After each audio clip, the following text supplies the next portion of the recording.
उनको वो कॉलेज में नहीं मिला, किसी कारणवश उनको जो बनना था वो वहाँ नहीं बन पाए, तो वो मन से हताश हो जाते हैं, वो मन से हार जाते हैं, वो मन से इतना निराश हो जाते हैं कि उनके अंदर तो कभी कभी ये भी संकल्प चलता है कि मुझे जीना ही नहीं है। क्यों? बाहर की पढ़ाई में तो कर लिया, लेकिन यहाँ की शक्ति घर में किसी ने नहीं बढ़ाई उनकी। इसलिए नंबर बहुत इम्पोर्टेंट है, लेकिन नंबर से ज़्यादा इम्पोर्टेंट क्या है? क्या ज़्यादा इम्पोर्टेंट है? बोलिए। शक्ति, मन की शक्ति ज़्यादा इम्पोर्टेंट है। और मन की शक्ति को बढ़ाने के लिए घर में वो शक्ति होनी चाहिए। और वो घर की ऊर्जा, वो घर की शक्ति किससे बनती है? हमारे शब्दों से। किस किस को लगता है कि पौधों पर हमारी शक्ति का असर पड़ता है? आपने कभी देखा है पौधों पर असर पड़ता है? Oh very good. किसने अनुभव किया है? सिर्फ सुना नहीं है, अनुभव किया है। हमारा गुजरात में एक सेंटर है, तो एक बार उस सेंटर पर गए थे, तो वो बहन ने एक बहुत अच्छी बात सुनाई। तो उनका सेंटर के जस्ट बाहर एक आम का पेड़ है, और उस आम के पेड़ पर बहुत फल लगता था रोज, हर साल। लेकिन वो बहनें, दो ही बहनें थी छोटी उस सेंटर पर, और वो आम के पेड़ पर बहुत फल लगता था। तो वो बहन कहती है, हम हर बार बोलते थे इतना फल लगता है, अब इसको कौन संभाले, किधर पैक करो, किधर भरो, बहुत मुश्किल है, फिर इधर भेजो उधर भेजो, हमारा काम बहुत बढ़ जाता है।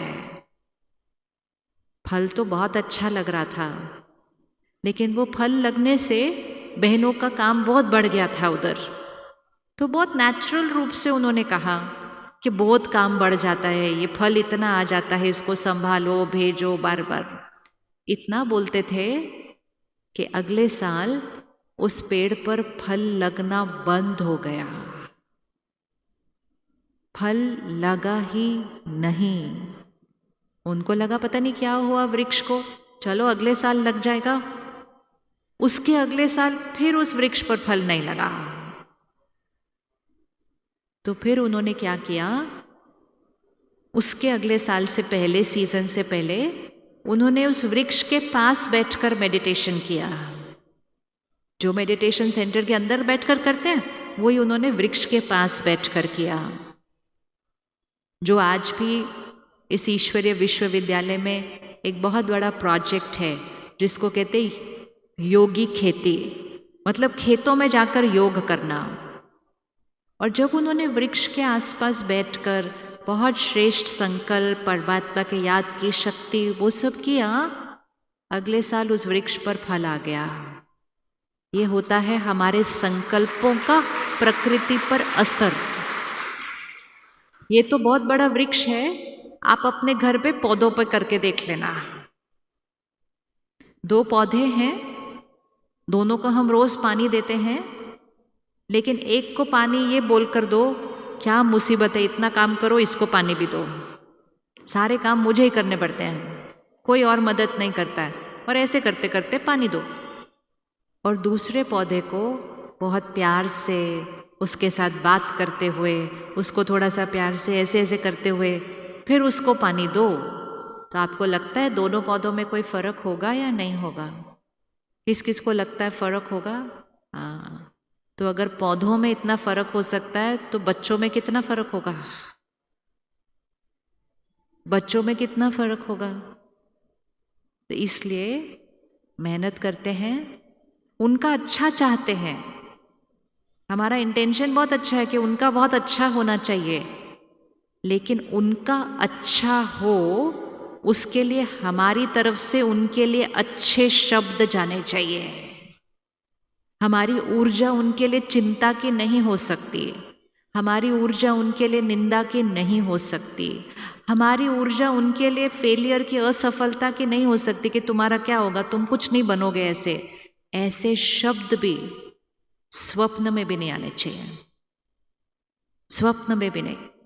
इवन अगर आपका बच्चा पास नहीं हुआ, उसको तो बोलना है पढ़ने के लिए, लेकिन मन में संकल्प कर लेना, कोई बात नहीं, अगली बार तो इससे कई गुना ज्यादा आएगा, दुआ दो, पौधे को ऊपर कर लो वापस। लेकिन अगर उल्टे शब्द बोले तो उगता हुआ पौधा भी क्या होने लगता है।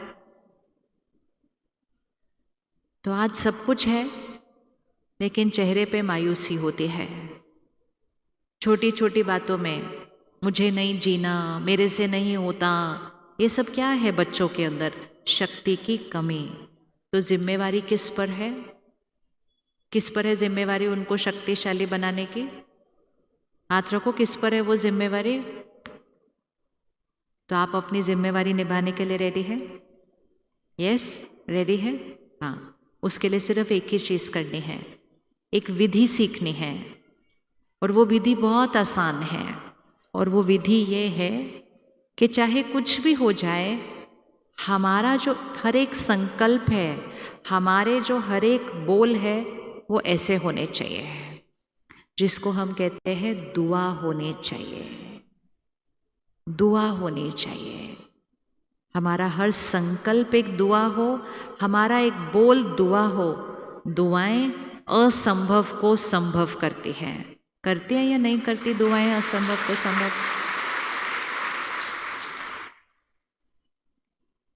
थोड़े दिन पहले हमारे पास आश्रम पे एक भाई आए, कहता मैं पैदा ही एक बीमारी के साथ हुआ था। तो उसके जो हाथ पांव थे वो थोड़े ठीक से नहीं बन रहे थे। तो डॉक्टर ने कहा था कि ज़्यादा समय नहीं है उसके पास, ये नहीं ठीक हो सकता है। मेडिकल साइंस है कि वो बीमारी ठीक नहीं हो सकती है। कहता है सबने स्वीकार कर लिया, वो 3 साल का बच्चा था तब। कहता सबने स्वीकार कर लिया कि ये बीमारी ठीक नहीं हो सकती है, और ये दिन ब दिन क्या होगा, ये हाथ पैर और ही क्या होते जाएंगे, कमज़ोर होते जाएंगे। कहता लेकिन मेरी माँ ने नहीं स्वीकार किया इस बात को, और उसने एक ही संकल्प किया कि इसने तो बिल्कुल ठीक होना ही होना ही होना है। डॉक्टर ने कहा कुछ नहीं हो सकता। वो ये बोलते गए, वो माँ अपना करती गई, और कहा कि दिन में पता नहीं 10-12 बार वो मेरे अंग को मालिश करती रहती थी, लेकिन मालिश करते हुए शब्द बोलती जाती थी। आज वो हमारे देश का एक बहुत बड़ा नाम है वो भाई, बहुत बड़ा नाम है वो हमारे देश का। वो हमारे देश को अंतर्राष्ट्रीय लेवल पर खेल कूद में रिप्रेजेंट करता है। उसके लिए जिसने, डॉक्टर ने बोला था ये ठीक नहीं, ये जीवित भी नहीं रह सकता, लेकिन उसकी माँ की एक संकल्प और शक्ति उसको कहाँ से कहाँ लेकर चला गया। ये होता है संकल्प की शक्ति और दुआओं का बल, ये होता है।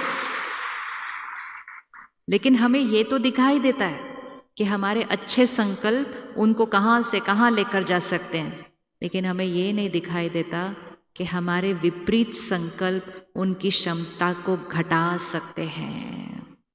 शारीरिक नहीं, लेकिन मन की क्षमता को घटा सकते हैं। तो कुछ भी हो रहा हो, कुछ भी हो रहा हो, सब कुछ नीचे गिर रहा हो, सिर्फ अपने संकल्प को नीचे गिरने नहीं देना। हो सकता है ऐसा? हो सकता है?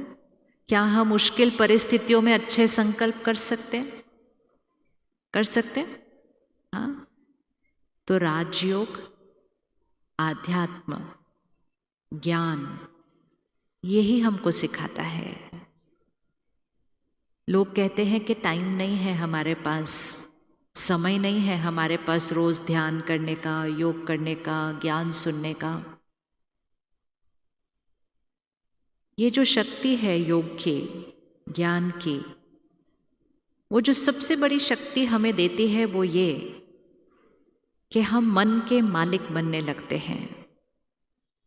मुश्किल से मुश्किल परिस्थिति में भी हम ऐसे संकल्प करते हैं कि जैसे सब कुछ परफेक्ट है।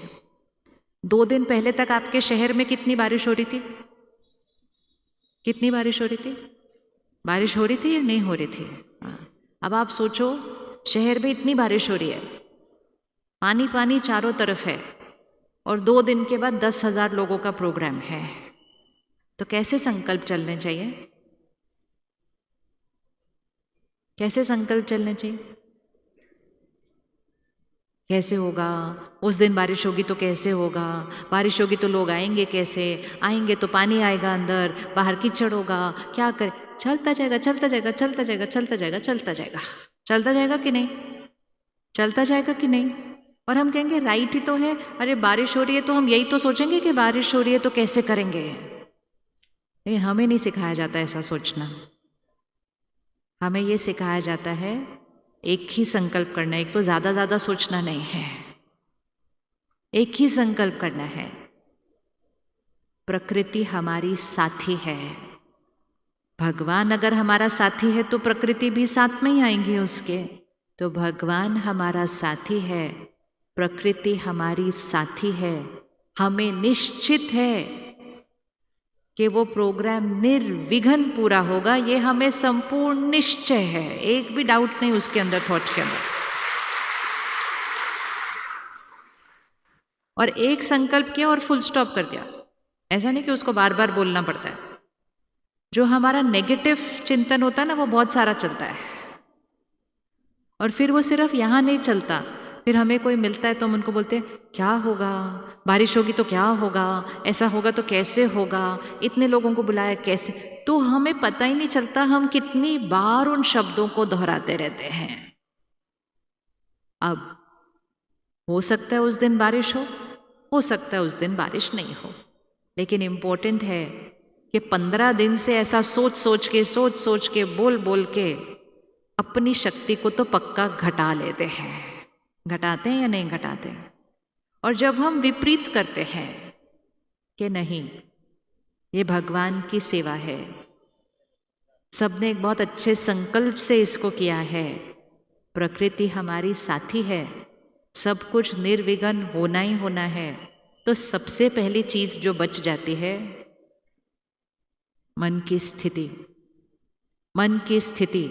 और अगर कोई भी संकल्प दृढ़ता से किया जाए और दृढ़ता से उसको पकड़ा जाए, चाहे कुछ भी आपको आसपास दिखा रहा हो, आप उसको अगर पकड़ के रखेंगे तो आप असंभव को संभव अपने जीवन में कर सकते हैं, जैसे उस माँ ने अपने बच्चे के जीवन में कर दिया।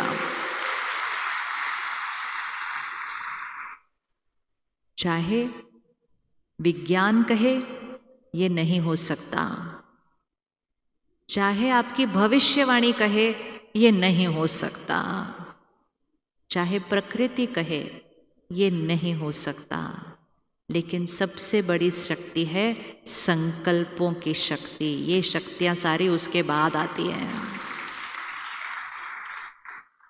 इसीलिए जीवन में अपने बच्चों को कुछ दे सके, सब कुछ नहीं दे सकते, हम सबके पास कुछ शक्तियां हैं, कुछ कमियां हैं,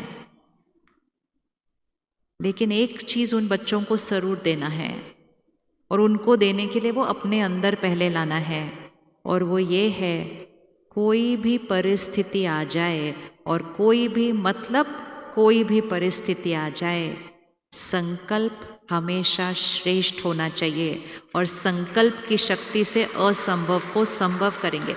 ये शक्ति उनको सिखानी है, क्योंकि अभी जो समय चल रहा है और कोविड के बाद, क्योंकि कोविड में क्या हुआ, कोविड का वायरस तो था ही चारों तरफ, लेकिन एक और वायरस चारों तरफ फैला हुआ था, और वो वायरस था डर और चिंता का। और वो सिर्फ एक शहर में, एक देश में नहीं था, वो पूरी सृष्टि पर, पूरी दुनिया पर फैला हुआ था। और जब करोड़ों लोग इतना डर और चिंता, डर और चिंता, डर और चिंता 2 साल के लिए करते हैं, तो हवा में सिर्फ कोविड नहीं, हवा में डर और चिंता फैल जाता है। कोविड का तो वैक्सीन आ गया, डर और चिंता के लिए कोविड का तो वैक्सीन आ गया, डर और चिंता के लिए कुछ नहीं किया। और हमने कहा डर और चिंता तो स्वाभाविक है, कोविड है, डर और चिंता तो होगा ही। अब कोविड तो खत्म के बराबर ही है, लेकिन डर और चिंता फैली हुई है। इसलिए कोविड के बाद लोगों को और ज़्यादातर बच्चों को डर जल्दी लगता है, मतलब चिंता ज़्यादा होती है। कुछ बच्चों को एंजाइटी होती है, घबराहट होती है, और वो एक साइन है कि उन्हें शक्ति देनी है हमें। और उस शक्ति को उन्हें देने के लिए हमें सिर्फ एक ही चीज़ करनी है, हमें हमारे घर की ऊर्जा को शक्तिशाली बनाना है। आप रेडी हैं करने के लिए? याद रखना, वो बच्चे उस घर का वो पौधा है, और पौधा मेरी ऊर्जा के अनुसार उस तरह से उगेगा। और जो शक्ति हम उनको दे रहे होंगे, वो शक्ति सबसे पहले किसको मिलने वाली है? हमें खुद, जो वो शब्दों को उच्चारण करेंगे। आप में से किस किस को खुशी चाहिए?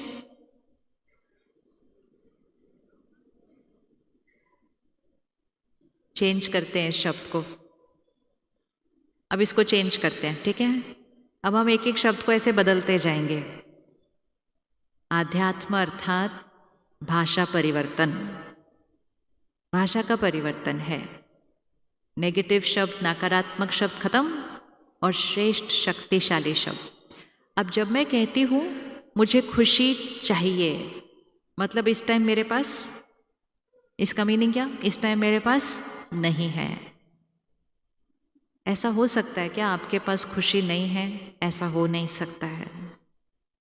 लेकिन क्योंकि दुनिया कह रही है कि खुशी चाहिए, सब लोग कह रहे हैं कि खुशी चाहिए, तो हम सबको लगा सबको खुशी चाहिए तो हमको भी चाहिए होगी, इसलिए हमने भी बोलना शुरू कर दिया खुशी चाहिए। और सब लोग ऐसे हो गए, खुशी चाहिए, खुशी चाहिए, खुशी चाहिए। खुशी चाहिए नहीं, खुशी मेरा स्वभाव, मेरा संस्कार है। हम खुशी चाहिए वाले नहीं, हम सबको खुशी देने वाली आत्माएं हैं, चाहिए वाली थोड़ी है। कौन सी वाली है हम? लेकिन अगर हम बार बार कहेंगे चाहिए चाहिए चाहिए, मतलब मैं बार बार क्या रिपीट कर रही हूँ कि मेरे पास नहीं है। फिर दूसरी चीज हम क्या कहते? मुझे शांति भी चाहिए, फिर मुझे प्यार भी चाहिए। सब चीज जो हमारी अपनी थी उसको हमने कहा चाहिए चाहिए चाहिए, और चाहिए चाहिए कहने से उसको दिन ब दिन क्या करना शुरू कर दिया? कम करना शुरू कर दिया। यहाँ पर जब हम एक दूसरे को मिलते हैं, हम कहते हैं ओम शांति। ओम शांति का अर्थ है मैं आत्मा शांत स्वरूप हूँ, अर्थात शांति मेरा संस्कार है। जैसे स्वास्थ्य शरीर का स्वभाव है, लेकिन नहीं ध्यान रखा तो बीमारी आती है, और जब बीमारी आती है हम कहते हैं मुझे स्वास्थ्य चाहिए।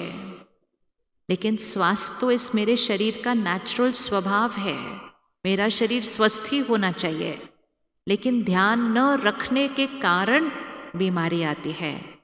इसी तरह खुशी, शांति, शक्ति, प्यार, ये आत्मा का संस्कार है। ध्यान न रखने के कारण कभी चिंता, कभी गुस्सा, कभी परेशानी। तो खुशी, शांति, शक्ति चाहिए नहीं है, उसको संभाल के सारा दिन चलना है। करके देखें अभी कौन कौन रेडी है संभालने के लिए उसको? रेडी है ना?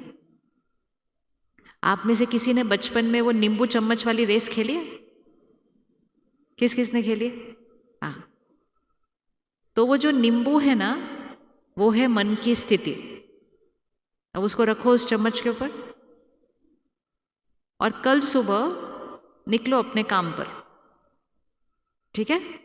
काम करना है, सबसे मिलना है, बहुत काम करना है, बहुत मेहनत करनी है, बहुत कमाना है, बहुत इंपॉर्टेंट है। मुझे उस रेस में नंबर 1 आना है, वो भी ठीक है। लेकिन सिर्फ ध्यान क्या रखना है? रेस में नंबर 1 वो आएगा जिसका नींबू, अगर हम उस रेस में नंबर 1 आ गए लेकिन रास्ते में नींबू गिर गया था, तो क्या हम उस रेस को जीतेंगे? नहीं जीतेंगे। जीवन की रेस भी ऐसे ही है। तो वो नींबू का है, अभी रखो हाथ, नींबू का है, सुबह सुबह आप उठेंगे, नल में पानी नहीं होगा, नींबू को संभाल के रखना। हाँ, नींबू तो छोटी छोटी बातों में ही गिरता है। फिर आप बच्चों को उठाने जाएंगे, वो उठेंगे नहीं आपके प्यार से बोलने से, नींबू को संभाल के रखना।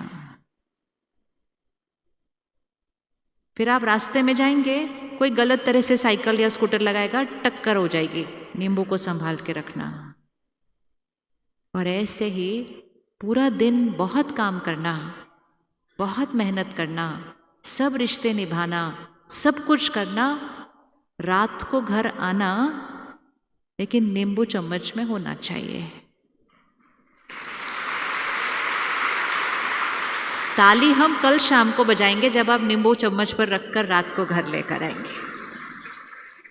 अभी तो देखो सोच के ही इतना अच्छा लग रहा है, तो करके कितना अच्छा लगेगा ये सोचो।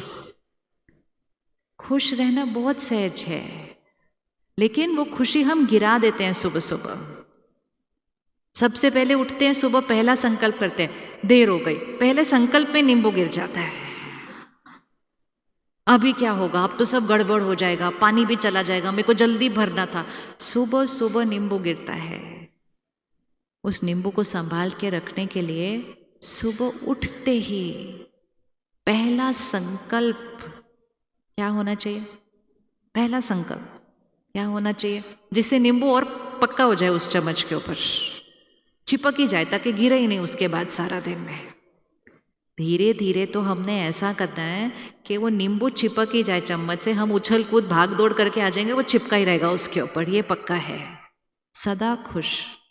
सुबह का पहला संकल्प में किसको याद करना चाहिए हमें? किसको याद करना चाहिए जिससे मन की शक्ति बढ़ जाएगी? सुबह सुबह किसको याद करना चाहिए? पहले आप लोग कौन कौन उठते ही आधी आंख खोलकर फोन देखते हो अपना? हाँ, हाथ उठाओ, वैसे नहीं हो सकता, कोई नहीं देखता। हाँ। सुबह सुबह उठकर इधर दुनिया में क्या हुआ, मैसेज किसका आया, काम पे क्या हुआ, सुबह सुबह नहीं करना, थोड़ी देर बाद। सुबह से उठते ही पहला संकल्प, परमात्मा आपका शुक्रिया, शुक्रिया